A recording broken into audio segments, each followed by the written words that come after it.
মালদা জেলা সিপিএমের উদ্যোগে গোটা দেশ জুড়ে বাংলাভাষী মানুষদের হেনস্থা, রেগা প্রকল্পের কাজ চাই, মজুরির বৈষম্য বন্ধ সহ একাধিক দাবি দাওয়া নিয়ে কনভেনশন, মিছিল এবং ডেপুটেশন কর্মসূচি।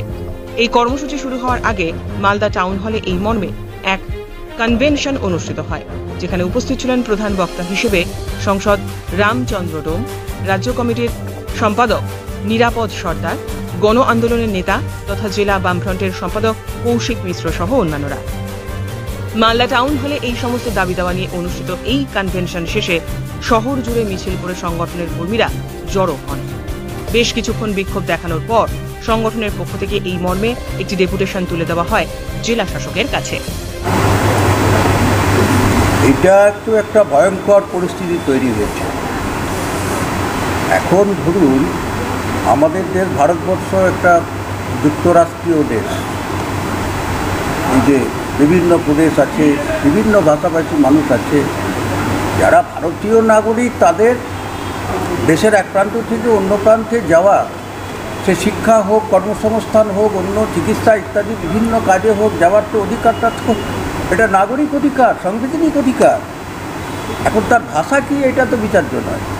প্রশ্ন হলো, এই যে বিভিন্ন রাজ্যে, বিশেষত বিজেপি শাসিত রাজ্যগুলো, এটা একটা খেয়াল রাখবে, বিজেপি শাসিত যে রাজ্যগুলো আছে এবং খোদ দিল্লি পর্যন্ত, যেটা রাজধানী, দেশের রাজধানী, সেখানেও এই ধরনের আক্রমণ চলছে।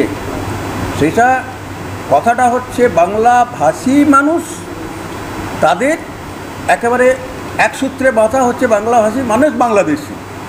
এই যে একাকার করার যে পরিকল্পনা, এবং বিশেষত তাদের মধ্যে যদি ধর্মীয় গন্ধ পাচ্ছে, ধর্মীয় সংখ্যালঘু, সেখানে সাম্প্রদায়িক দৃষ্টিতেই এটাও একটা বিভাজনের হাতিয়ার।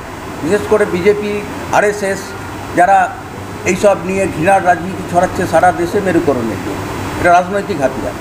স্বাভাবিকভাবেই এখানেও এই বাংলাদেশি সাজিয়ে তাদের উপরে যে আক্রমণ, নির্যাতন, এবং বিশেষ করে একধারে বাংলাভাষী, অন্যদিকে হচ্ছে যদি মুসলমান হয়, তাহলে তো সোনাই সোহাগা।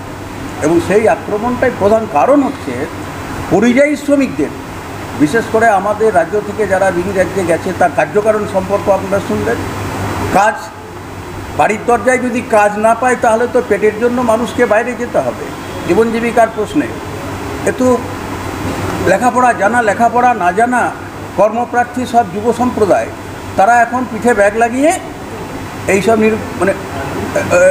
কাজের উদ্দেশ্যে রওনা দিচ্ছে, উত্তর প্রান্ত থেকে দক্ষিণ প্রান্ত পর্যন্ত সর্বত্র।